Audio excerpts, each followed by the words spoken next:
respondem perguntas programáticas. Serão 3 perguntas diferentes, cada uma direcionada a 2 dos candidatos. Depois disso, os candidatos terão 2 minutos cada para suas considerações finais. Vamos então à primeira pergunta, que será dirigida aos candidatos Felipe Dávila e Soraya Tronic, nessa ordem. E quem vai fazer a primeira pergunta é a jornalista especializada em economia, Juliana Rosa, do Grupo Bandeirantes. Boa noite, Juliana. Boa noite, Aineg. Adriana, boa noite, candidatos. Boa noite a todos. Prazer estar aqui com vocês nessa noite tão importante. Pesquisas mostram que as maiores preocupações da população são inflação e emprego. Diante das dificuldades, tem se falado muito da necessidade de estender os auxílios aos mais vulneráveis e algumas categorias, manter zerados os impostos sobre combustíveis e também aumentar salários de servidores, mas tantos gastos não cabem nas regras fiscais. E a gente sabe que sem responsabilidade com as contas públicas, a nossa moeda perde o valor, isso gera mais inflação e baixo crescimento. Gostaria de saber como equilibrar as enormes demandas sociais e, ao mesmo tempo, garantir a responsabilidade com as contas do país. Muito obrigada. Por favor. Boa noite, Juliana. Em nome da TV Bandeirantes, quero agradecer esse debate muito importante. Boa noite aos candidatos e candidatas. E boa noite a você que nos assiste.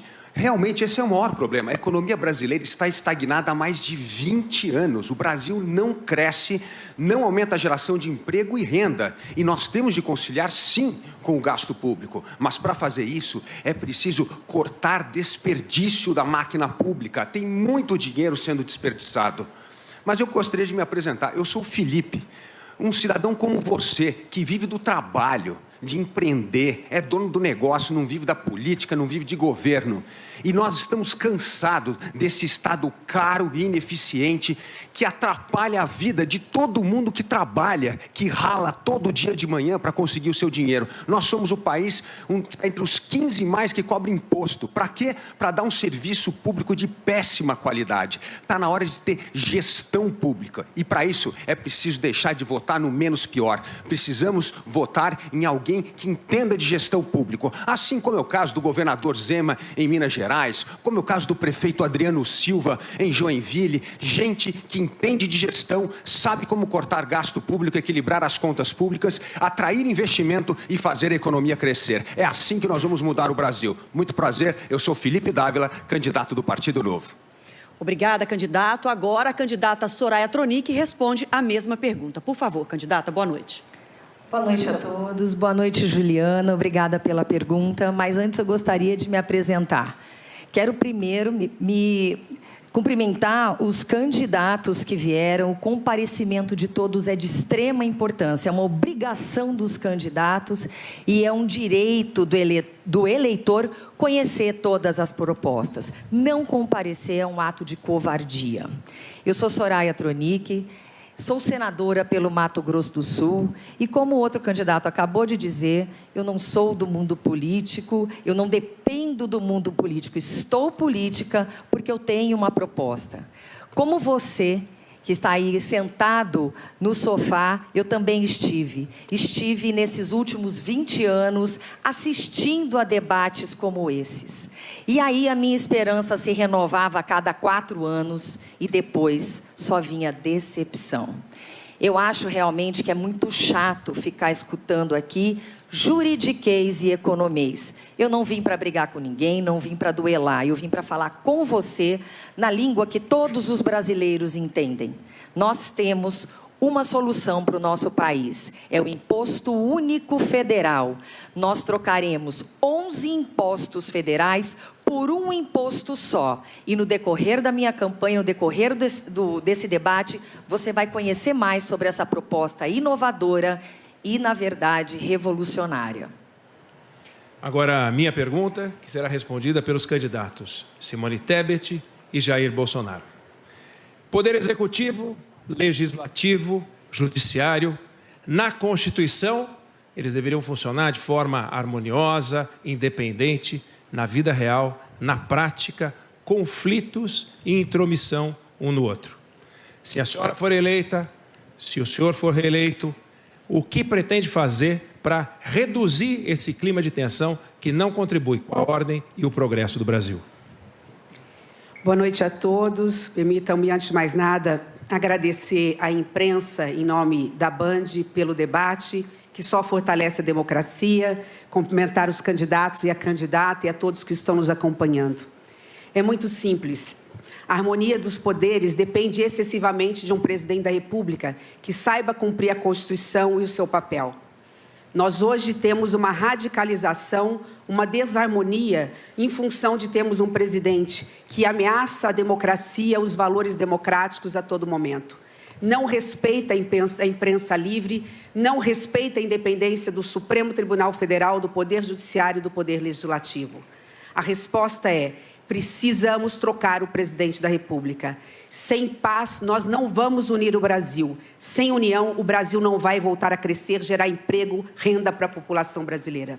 A nossa candidatura, a candidatura do Centro Democrático, do MDB, do PSDB, do Cidadania e do Podemos, é uma candidatura que vai reposicionar o Brasil, porque é a única capaz de garantir credibilidade, previsibilidade e segurança jurídica.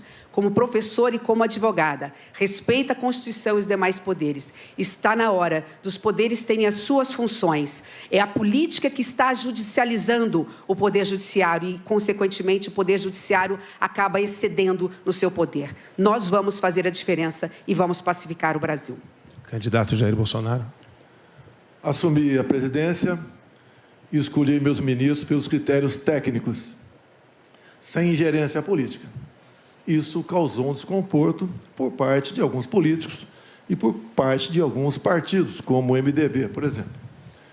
Então, eu abalei a harmonia, onde todos eram amiguinhos e, obviamente, davam uma banana para o povo brasileiro. Hoje, vocês conhecem quem são os meus ministros e sabem a capacidade de cada um. Possíveis problemas com o Supremo Tribunal Federal. É uma voz corrente, a ingerência, o ativismo judicial que hoje se faz presente no Brasil. Um ministro, agora há pouco, interferiu, mandando investigar, fazendo busca e apreensões, e, entre outras barbaridades, um grupo de empresários. Ou seja, esse não é o trabalho do Poder Judiciário, reagir no tocante a isso. Como, por exemplo, também dei anistia a um deputado federal que havia injustamente sido condenado a 9 anos de cadeia por falar. Não interessa o que ele falou. Ele tem imunidade por qualquer palavra, opinião e voto. Eu não tenho problemas com poder nenhum. Alguns poderes, ou melhor, alguns ministros do Supremo Tribunal Federal que querem, a qualquer preço, interferir no Poder Executivo. Nós não podemos admitir isso aí. A harmonia tem que existir e a independência e o respeito acima de tudo. E o respeito não falta da minha parte, de outra parte que alguns se manifestam contrário à minha pessoa. Obrigada, candidato. Agora eu faço a próxima pergunta para os candidatos Lula e Ciro Gomes, nessa ordem.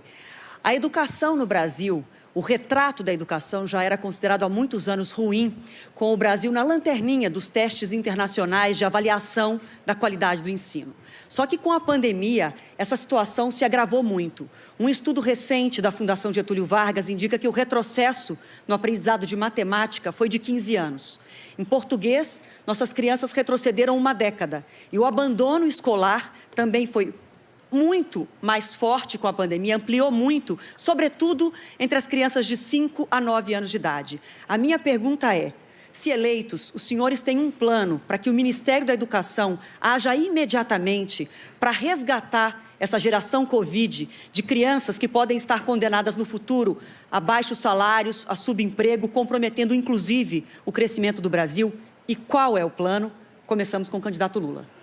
Olha, primeiro eu quero parabenizar a Bandeirante por manter a sua tradição de fazer os debates políticos em época de campanha. Segundo, dizer para vocês que, lamentavelmente, a gente não tem informação do MEC para saber quantas crianças estão hoje, sabe, com um grau de educação muito abaixo daquele que deveria estar.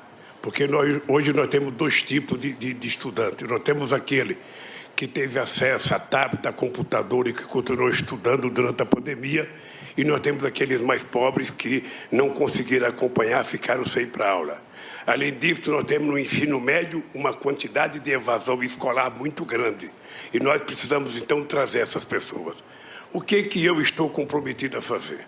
A primeira coisa que eu pretendo fazer, se ganhar as eleições, é logo no começo de janeiro convocar uma reunião com todos os governadores de estado, convocar uma reunião com os prefeitos da capital no primeiro momento, para que a gente possa fazer um pacto de fazer uma verdadeira guerra contra o atraso educacional que a pandemia deixou e contra o atraso educacional de outras situações pelo corte de dinheiro que houve na educação.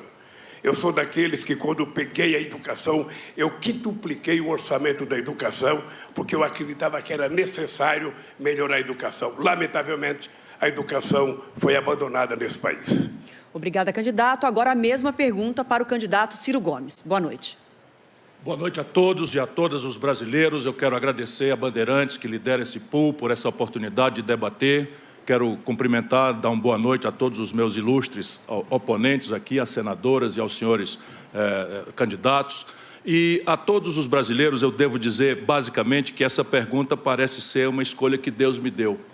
Por quê? Porque o Ceará tem hoje a melhor educação pública do Brasil e eu modestamente ajudei a produzir isso. Nós temos todos os indicadores de avaliação, 79 das 100 melhores escolas públicas do Brasil, e já estamos encaminhando uma equação para esse prejuízo grave que a pandemia causou entre a comunidade escolar. Porém, vamos ter clareza, eu vou fazer durante esse debate um esforço imenso para que a gente entenda que os problemas brasileiros de hoje não são problemas que nasceram agora. O descuido com a educação brasileira parece ser um projeto de governo. Portanto, nós precisamos transformar a educação pública brasileira numa das 10 melhores do mundo em 15 anos. E, para isso, eu preciso dizer como. Mudar o padrão pedagógico, trocar o decoreba por um ensino emancipador, que os tempos digitais pedem, e reforçar estruturalmente o financiamento. Se nós não mudarmos o modelo de financiamento da educação brasileira, assim como da saúde, assim como de todas as grandes questões, será falsa toda e qualquer promessa ou desconhecimento da realidade em que estamos atolados no Brasil. Eu quero pedir a todos que acompanhem nas minhas redes os detalhes dessa proposta. Vamos começar agora a primeira rodada de confronto direto entre os candidatos. Todos perguntam e todos respondem. Lembrando que perguntas e réplicas têm 1 minuto cada. Respostas e tréplicas somadas têm 4 minutos, que serão administradas pelo próprio candidato. Pelo sorteio prévio, quem começa essa rodada indicando quem vai responder é o candidato Jair Bolsonaro. Por favor, para quem vai a sua pergunta? Ex-presidente Lula. 1 minuto, por favor. Corrupção. A Petrobras, ao longo de 14 anos de PT, se endividou em aproximadamente 900 bilhões de reais. Fruto de desmandos, refinarias começaram concluídas, entre tantas outras coisas. Esses 900 bilhões de reais daria para fazer 60 vezes a transposição do Rio São Francisco. Ou seja, o povo nordestino sofreu por falta d'água por causa de corrupção do seu governo. Mais ainda, esse montante é equivalente a 120 vezes o orçamento do Ministério da Infraestrutura. Eu estou falando isso para que você tenha noção do tamanho da corrupção somente na Petrobras. E delatores devolveram 6 bilhões de reais. Ou seja, corrupção houve. Ô, presidente Lula, o senhor quer voltar ao poder para quê? Para continuar fazendo a mesma coisa na Petrobras? Eu acho que, de vez em quando, a gente tem que acreditar, sabe, de que nada acontece por acaso. Era preciso ser ele para me perguntar, e eu sabia que essa pergunta viria. Eu acho que isso é importante, porque as pessoas precisam saber de que inverdades não vale a pena na televisão. Citar números que são mentirosos também não compensa na televisão. Aqui é importante a gente citar o seguinte, tá? Não teve nenhum presidente da República que fez mais investigação para que a gente apurasse a corrupção do que nós fizemos. E é importante deixar claro que nós fizemos o portal da transparência, a fiscalização da TGU, a lei de acesso à informação, a lei anticorrupção, a lei contra crime organizado, a lei contra a lavagem de dinheiro, colocamos a AGU no combate à corrupção, fizemos o COAF funcionar e a movimentação bancárias atípicas. Ou seja, colocamos o gato no combate. Então, tudo que foi eu, sabe, que nós fizemos no nosso governo. Por favor, 1 minuto. Segundo o Palocci, tudo no seu governo foi aparelhado. Tudo, exceto o Banco Central. Então, se todo mundo fazia malfeitos, roubava, desviava, só o ex-presidente não sabia. E o Palocci conclui, na sua delação premiada, que foi-lhe reservada uma conta no exterior de 300 milhões de reais, que o senhor recebia pacotes dele mesmo, 50 mil reais, a título de propina. O seu governo foi marcado pela cleptocracia, ou seja, um governo feito à base de roubo. E essa roubalheira era para conseguir apoio dentro do parlamento. Não era apenas para o ex-presidente Lula, era para ele também conseguir apoio dentro do parlamento.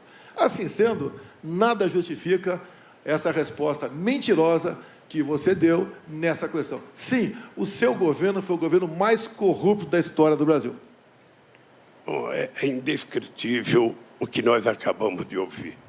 O presidente precisaria estar informado de que foi exatamente no nosso governo que a Petrobras ganhou o tamanho que ganhou, com a capitalização de 70 bilhões de reais para a Petrobras crescer. O presidente precisava saber que o meu governo é marcado pela maior política de inclusão social, pela maior geração de emprego, pelo maior aumento de salário mínimo, pelo maior investimento na agricultura familiar, pelo maior investimento na criação da Lei Geral da Pequena Empresa, pela criação do Simples, ou seja, o nosso governo, além disso, foi o governo que mais fez investimento na educação. São 18 universidades federais novas, 178 campi e 422 escolas técnicas que fez uma revolução nesse país. O meu governo deveria ser conhecido exatamente por isso, porque quando eu cheguei na presidência, a gente tinha 3,5 milhões de estudantes da universidade. Quando eu saí da presidência, a gente tinha 8,5 milhões de pessoas na universidade. É exatamente isso que é a marca do meu governo. 51 milhões de hectares de terra disponibilizados para efeito de assentamento de pessoas nesse país. O menor desmatamento da Amazônia foi feito no meu governo, dos acordos que nós fizemos. Foi o meu governo que fez o acordo com a Alemanha e com a Noruega para que a gente tentasse, sabe, contribuir com a preservação da Amazônia e com a exploração da riqueza da biodiversidade para garantir possibilidade de desenvolvimento para quase 30 milhões de pessoas que moram na Amazônia. Foi o meu governo que deu cidadania ao Brasil nas suas relações internacionais. Nunca antes na história do Brasil, o Brasil foi tão respeitado no mundo, respeitado pelos Estados Unidos, respeitado pelo Chile, pela China, pela Rússia, sabe, pela Índia, respeitado pela União Europeia. E foi exatamente no meu governo que nós fizemos com que o país que não tinha um fluxo comercial sequer de 100 bilhões de dólares ultrapassasse 500 bilhões de dólares de comércio no exterior. Esse país, que era um país que, quando eu deixei a presidência, estava crescendo a 7,5%. Esse país, que teve 20 milhões de empregos com carteira profissional, é o país que o atual presidente está destruindo. Está destruindo porque ele adora com bravata, adora falar números que não existem, adora entender que o povo que está aí ouvindo a gente acredita no que ele fala. Portanto, o país que eu deixei é um país que o povo tem saudade, é o país do emprego, é o país em que o povo tinha o direito de viver dignamente, de cabeça erguida nesse país. E esse país vai voltar. O próximo a perguntar é o candidato Ciro Gomes. Vou perguntar ao presidente Jair Bolsonaro. Presidente Bolsonaro, o senhor, infelizmente, para mim, costuma falar muitos absurdos. Eu não sei se por maldade ou para desviar a atenção dos gravíssimos problemas do governo, seja de inflação, seja de corrupção, seja de problemas familiares. Mas, assim, entre tantas aberrações que eu já ouvi, que me levaram a certa indignação, eu anteontem fiquei chocado. O senhor disse, pura e simplesmente, que o Brasil não tem gente com fome e que as pessoas não procuram pedir comida porque o Brasil não tem propriamente fome. As pessoas até não comem bem, eu ouvi o senhor falando, mas que não tem fome no Brasil. O senhor não... Qualquer pessoa que conhece o Brasil como eu conheço, que anda nas ruas, vê as pessoas com placa pedindo comida, né? Qualquer pessoa que não tenha trocado o coração por uma pedra, sabe que a fome está no lar de muitos milhões de brasileiros. Que a subnutrição ofende crianças, da mais jovem das idades. As mães estão nos ouvindo aqui. E elas sabem o que é uma criança dizer, mãe, estou com fome. O senhor não teme que isso seja interpretado como conivência com isso? Cada um interpreta as informações como se acha melhor. Ciro, inflação, você tem que falar do fica em casa, a economia te vê depois. Agora, mesmo assim, a inflação do Brasil é uma das menores do mundo, menor até que do próprio Estados Unidos. Nós estamos colaborando na geração de empregos. Muitos diziam que apenas a partir do ano que vem voltaríamos aos números de pré-pandemia. Voltamos agora. Pode ter certeza que o mês que vem devemos ter essa taxa chegando a 8%. O nosso PIB está crescendo. Nós fizemos milagre durante a pandemia. Lamentamos as mortes, mas investimos para que empregos não fossem destruídos, como os programas Pronamp e Bem. Atendemos os mais necessitados. Temos aqui dados do próprio IPEA, levando-se em conta o começo do meu governo, 2019, até agora. No mundo, o número de famílias na extrema pobreza cresceu. E no Brasil diminuiu, passou de 5,1 milhões para 4 milhões. Ou seja, nós atendemos aos mais necessitados. Foi o meu governo que negociou, o ano passado, passar em média R$ 190 o valor do Bolsa Família para, no mínimo, R$ 400. Foi o meu governo, contra o voto do PT na Câmara. Foi o meu governo que, junto ao parlamento, fez diminuir o ICMS dos combustíveis, contra o voto dos senadores do PT no Senado. E o meu governo, no corrente ano, entre outras coisas, deu mais R$ 200 para o Auxílio Brasil até o final do ano. E já está garantido com a equipe econômica que esse valor será definitivo a partir do ano que vem. Ou seja, o meu governo atendeu os mais necessitados. E esses mais pobres que estão passando necessidade, alguns passam fome, sim, não nesse número exagerado. Querer fazer demagogia com números aqui fica complicado. Aí isso é inadmissível. E diz o próprio dados do IPEA, que, por exemplo, quem ganha até 1,9 dólares por dia está na linha de pobreza. 1,9 dólares são R$10. E o Auxílio Brasil paga R$20. Quem, porventura, está abaixo da linha de pobreza, deve ter gente, sim, passando nessa, sim, é só se cadastrar que vai passar a ganhar, então, o Auxílio Brasil de R$600. Ou seja, é um governo que tem um olhar todo especial para os mais pobres. Demos R$600, 3 vezes maior do que o PT dava lá atrás com o Bolsa Família. E lá atrás era, em média, R$190 em valores corrigidos, onde tinha família ganhando R$80 por mês. Nós passamos no mínimo 600, e aquela mãe que tem filho e está sem marido, ela pode passar para R$1.200. Lá atrás, quando se conseguiu emprego, perdia o Bolsa Família. No meu governo, não perde o Auxílio Brasil. Ou seja, um governo que atende os mais necessitados, que procura incluí-los. Não esqueçamos que 38 milhões de pessoas perderam tudo durante a pandemia, porque foram obrigados a ficar em casa. E pagamos auxílio emergencial para 68 milhões de pessoas no Brasil. Um governo que pensa nos mais pobres, pensa naquele que passa fome e procura melhorar a vida deles, mesmo tendo contra ele, dentro da Câmara e do Senado, partidos como PT, PCdoB, PSOL, entre outros. Então, Ciro, com todo respeito, nós fazemos a nossa parte, temos, sim, colaborado para que essa chaga seja afastada. Agora, dá uma olhadinha como é que o seu PDT votou na Câmara essas propostas de reduzir o imposto dos combustíveis e aumentar o Auxílio Brasil. Eu considero uma verdadeira aberração termos à testa da administração nacional brasileira, né, um presidente que desconhece. A Rede Pensão é uma das instituições mais respeitadas do mundo. São números recentes, 33 milhões e 100 mil brasileiros estão passando fome. 125 milhões de brasileiros, você está nos ouvindo aí, não comeram as 3 refeições. Só uma de cada 4 crianças no Brasil fazem 3 refeições. Por isso eu quero encerrar essa disputa de quem é que é mais Papai Noel em véspera da eleição, Bolsa Família mais 200, que mostra os limites politiqueiros de uma política de renda. Nós temos que transformar isso numa política de renda como uma perna da Previdência Social. O programa de renda mínima Eduardo Suplicy vai garantir R$1.000 por domicílio. Peço que você acompanhe os detalhes nas minhas redes, todas as fontes de financiamento, de onde é que vem o dinheiro, e com isso eu acabo definitivamente com a fome e também com a manipulação política e demagógica da fome e da miséria do povo por esse tipo de interesse.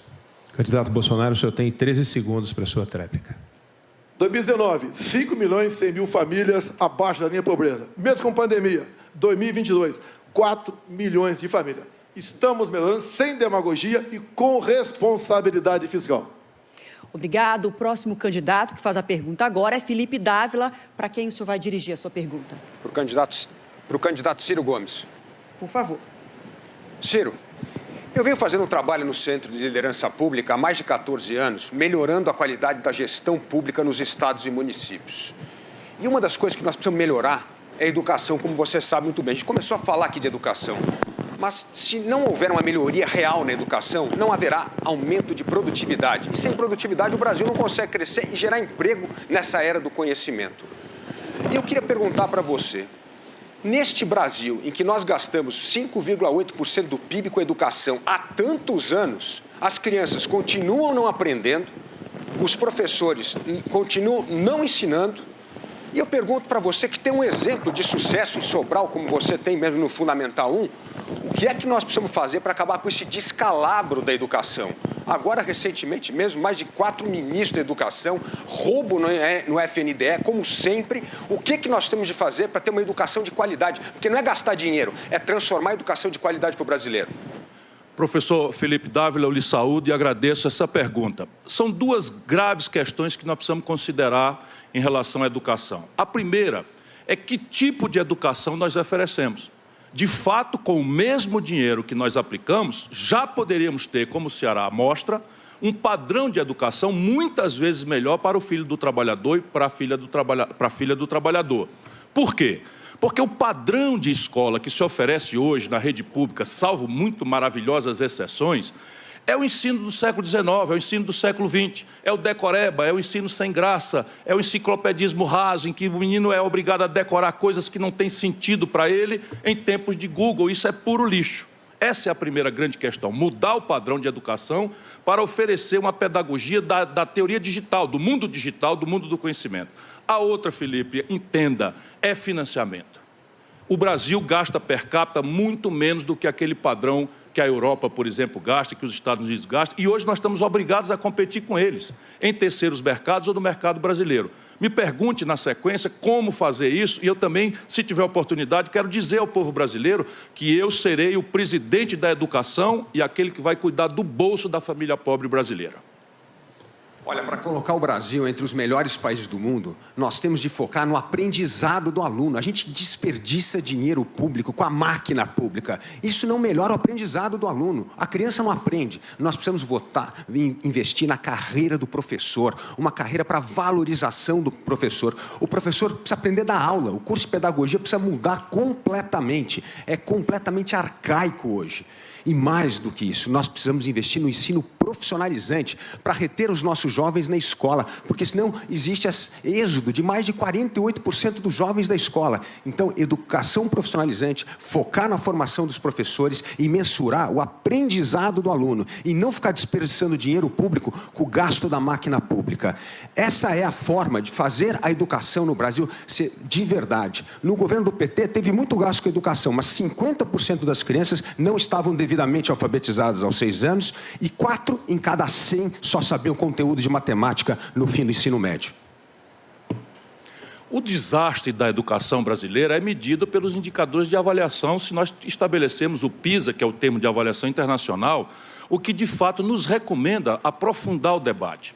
deixa eu ver, motivar o professor, retreinar o professor para que ele passe a fazer essa pedagogia emancipadora, que a garotada possa ir para a escola interessada em dominar as tecnologias digitais e pensar fora da caixinha do decoreba. Ensinar o mesmo conteúdo de pontos de vista diferentes para estimular a autonomia intelectual. Isso eu já vi funcionando e nós estamos experimentando isso com extraordinário êxito no Ceará. Só para você ter uma ideia, Felipe, 60 de cada 100 alunos do ensino médio do Ceará já estão em tempo integral. Boa parte profissionalizantes, saem dali com estágio remunerado os 6 primeiros meses pelo governo e mais de 93% ficam retidos pelas empresas porque nós fazemos essa aposta, não é? E essa é uma experiência que eu quero generalizar para todo o Brasil. Mas, meu irmão, me permita lhe cumprimentando, nós precisamos entender que sem remuneração decente, sem financiamento decente, isso tudo não vai acontecer. O piso salarial do magistério brasileiro, comparado com o mundo, é de encher de vergonha. Viva o magistério brasileiro que consegue dar aula um mês inteiro, sem material, sem equipamento, numa lousa com giz, sabe? Ganhando R$ 3.500. Em alguns estados, muitos municípios sequer estão pagando o piso salarial. Qualificar a gestão das escolas também é um elemento essencial. Muitos lugares do Brasil não há padrão de avaliação. A gestão escolar é indicação de político, de vereador. Isso tem que ser uma carreira de Estado, como nós fazemos no Ceará. Todos os dirigentes de escola são capacitados, treinados, concursados, em que se percebe, inclusive, dotes de liderança, para além de gestão, contabilidade, essas coisas todas, e envolver as famílias.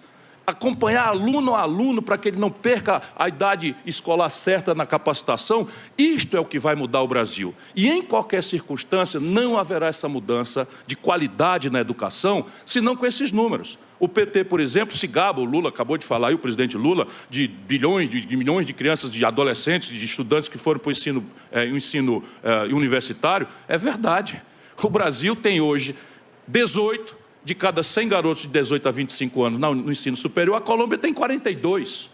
E quando nós vamos olhar que tipo de escola passaram no governo do PT, do Lula, 40 bilhões de reais para empresários privados, deixando um garoto endividado no começo da vida com uma conta de 110 a 150 mil reais no FIES. Isso é uma coisa absolutamente chocante, isso não é educação.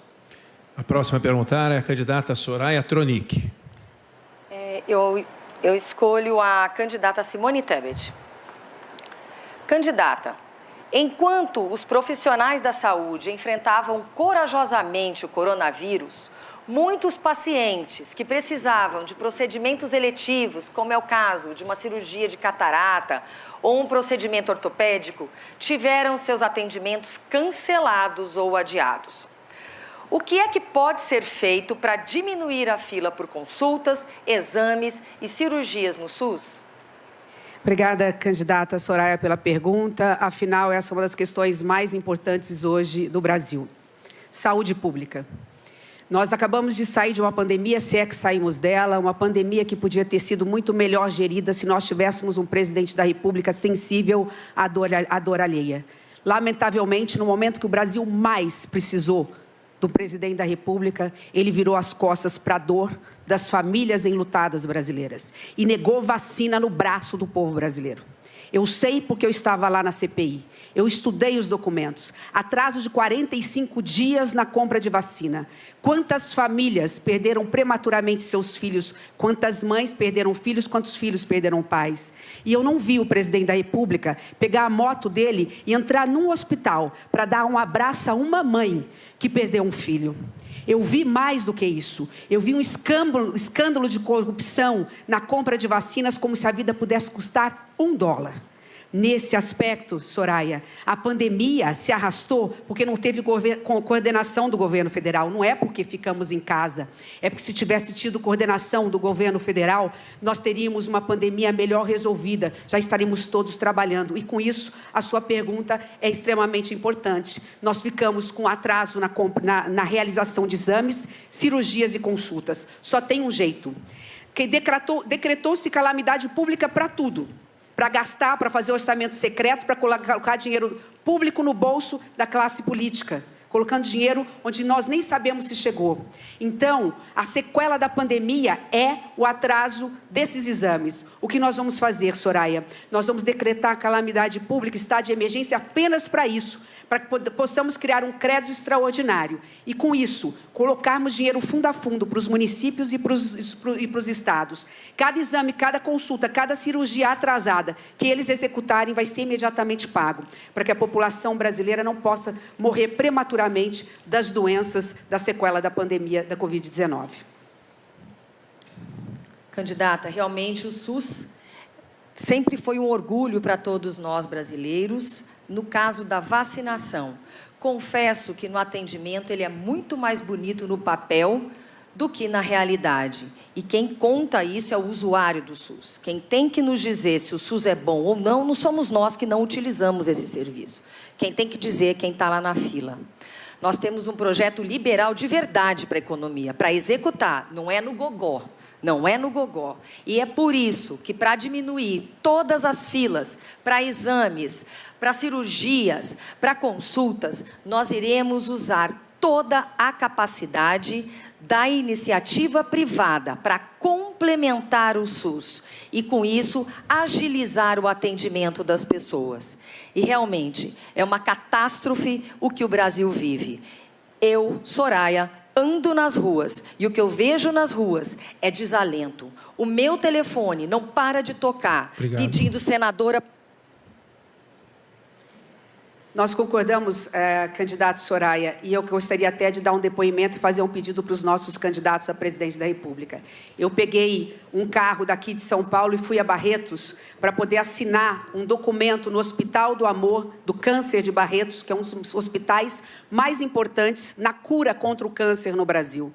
O que eu vi lá é de dar inveja ao mundo, mas eles fizeram uma súplica. Eu fui a primeira a assinar um documento que, se eleita presidente da República, vou atualizar a tabela SUS, 25% por ano até 100% nos 4 anos. Sabe por quê?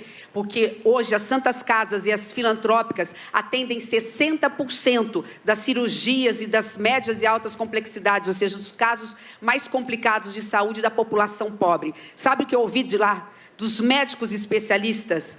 Senadora Simone, as pessoas morrem prematuramente. Pobre morre, até 25% dos pobres morrem no Brasil porque não tem acesso à porta do SUS para tratamento preventivo do câncer, porque nós não conseguimos atender porque a tabela SUS está defasada. Eu fui a primeira, eu conclamo os demais candidatos a presidente da República que assinam esse compromisso pela vida. 25%, vamos tirar do orçamento secreto, vamos tirar dos desperdícios, vamos reduzir a máquina, mas vamos dar dignidade da saúde para quem mais precisa, porque este Brasil é de todos. Ele não pode ser mais do rico do que do pobre. O rico não pode ter um atendimento de saúde pública, saúde privada de excelência, enquanto o pobre morre nas filas dos hospitais.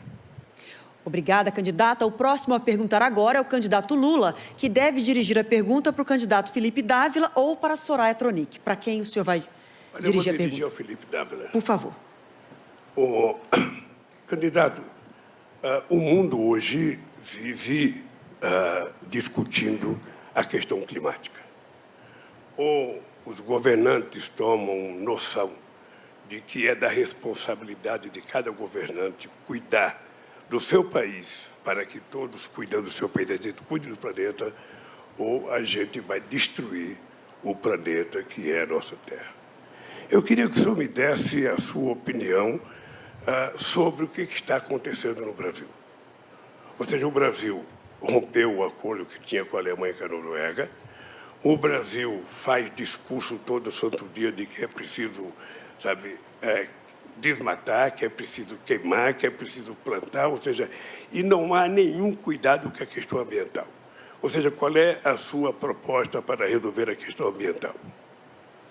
Bom, candidato Lula, a retomada do crescimento econômico do Brasil depende de uma política ambiental que faça o Brasil ser a primeira nação carbono zero entre as grandes potências econômicas. Isso está no nosso plano de governo. Esta é a maior oportunidade que o Brasil tem para sequestrar carbono. O Brasil tem potencial para sequestrar 50% do carbono do mundo plantando árvore em terra degradada. Nós temos 50 milhões de hectares de terra degradadas, dá para plantar árvore em 3 milhões de hectares, isso vai gerar renda para as pessoas mais pobres, isso vai gerar progresso em outras regiões do Brasil. Vai ajudar também a impulsionar a energia renovável no Brasil. O Brasil já tem a matriz mais limpa de energia e precisa continuar expandindo.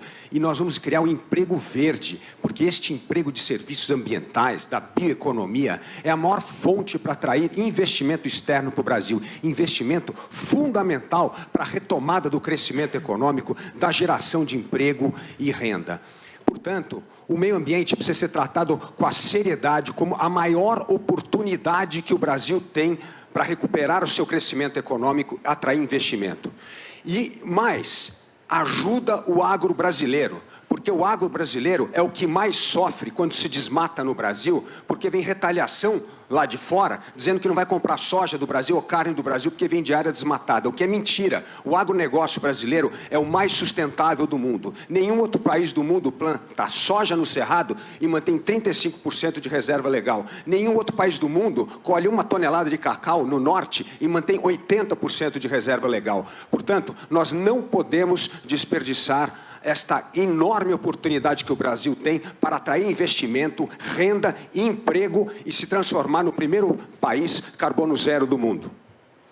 Olha, nenhum empresário sério que conhece a questão da relação comercial no mundo vai fazer queimada ou vai destruir os biomas brasileiros, seja o Pantanal, seja a Amazônia, seja a Caatinga, não vai. Entretanto, nós temos gente do governo que até incentiva. Nós tivemos um ministro que dizia, deixa a boiada passar. Bom, o que eu quero, na verdade, é o seguinte, eu tive o prazer de ser presidente da República e participar da COP15 em Copenhague.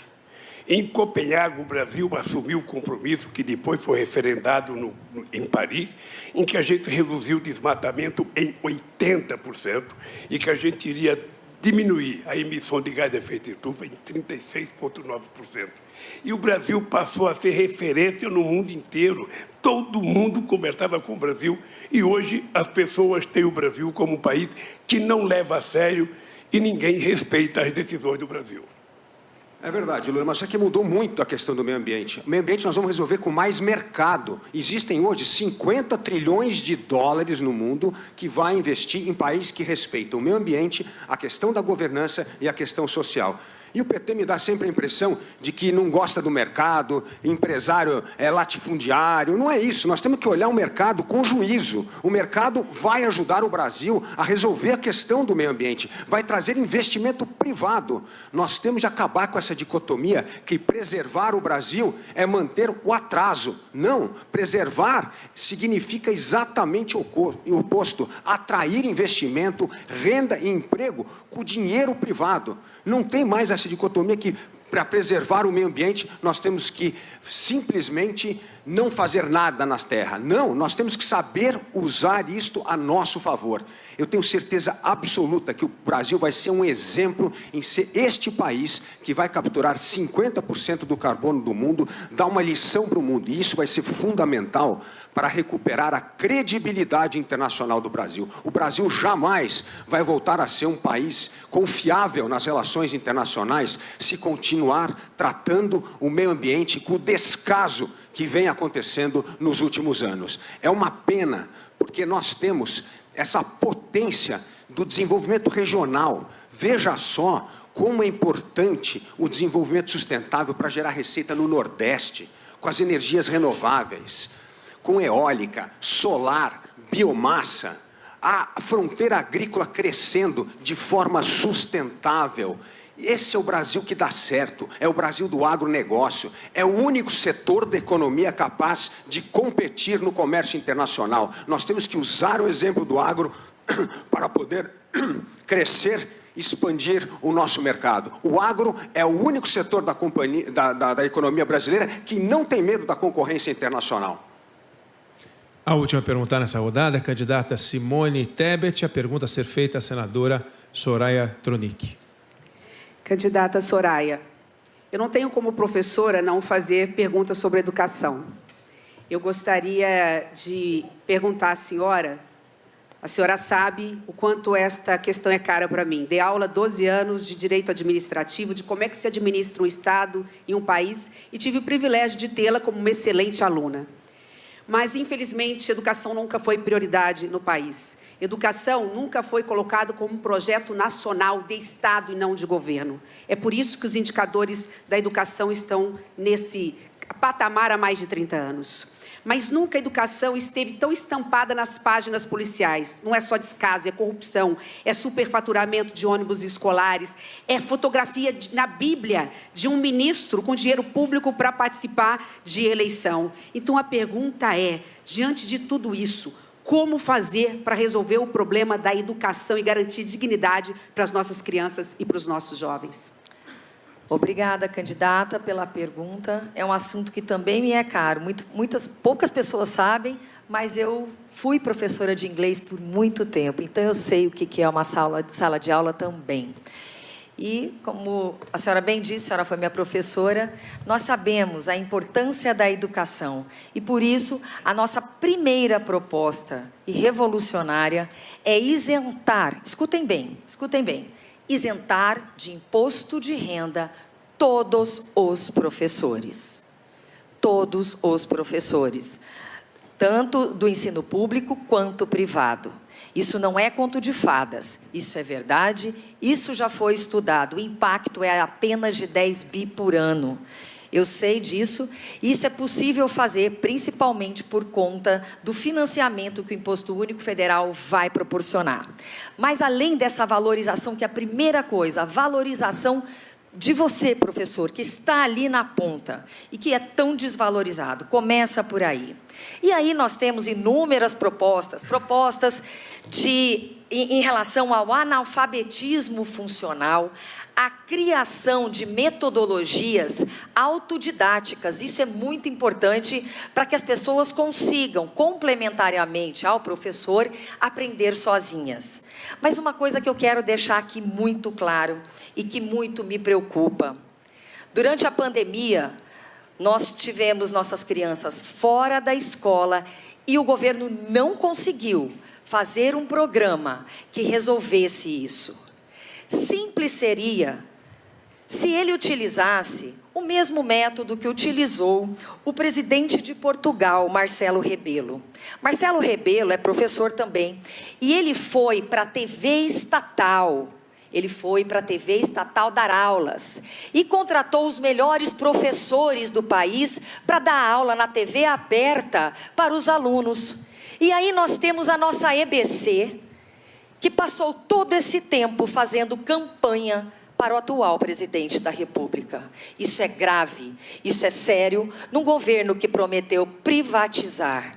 Portanto, dentre tantas e tantas e tantas propostas nossas, que é, inclusive, incluir a iniciativa privada dentro do nosso sistema para conseguir resolver o problema, o que falta na educação pública, nós incluiremos também a capacidade da iniciativa privada para nos ajudar. Porque no Brasil, contrariamente ao que disse o ex-presidente Lula, atual candidato, nós gastamos muito, gastamos como primeiro mundo na educação e entregamos uma educação de 5ª categoria. Isso tem que acabar. Sem dúvida, candidata Soraya, valorização do professor é fundamental, cuidar de quem cuida, mas é mais do que isso. Ensinar o professor não apenas o que educar e ensinar, mas como educar e ensinar. Nós vamos atacar o problema desde a primeira infância. Vamos acabar com as mais de 2.000 creches que estão paralisadas há muitos anos. E dinheiro tem do Fundeb que nós dobramos e está fora do teto. Vamos colocar todas as crianças de 4 a 5 dentro do ensino infantil. Mas vamos atacar o maior problema, que é o ensino médio. O ensino médio técnico profissionalizante sai do papel para que os nossos jovens possam entrar no mercado de trabalho imediatamente. E para isso, para que eles não virem nem estudam, nem trabalham, nós vamos colocar um poupança jovem. O nosso jovem vai ganhar um dinheiro todo ano e no final do 3º ano do ensino médio vai ganhar R$5.000 para fazer o que ele quiser, dar uma entrada numa moto ou num celular, mas para que ele não saia, porque a educação vai ser prioridade pela primeira vez na história história do Brasil. Eu sei porque sou professora. Eu sei que só a educação salva. Tempo. Sem falar, brasileiros, do valor da merenda que não foi atualizado. As nossas crianças, muitas delas, têm somente a merenda escolar para comer. É triste demais. Nossas crianças sequer, muitas delas, não têm banheiro nas escolas. Então, assim, é sério. Estamos vivendo um maior caos já visto na história desse país. Isso tem que mudar. E eu estou aqui para contar a verdade para vocês, porque eu estou aqui dentro, estou nos bastidores e agora eu posso falar. Obrigada. Você está acompanhando o primeiro debate entre os candidatos à presidência da República, realizado por um pool que reúne o Grupo Bandeirantes, o jornal Folha de São Paulo, a TV Cultura e o UOL.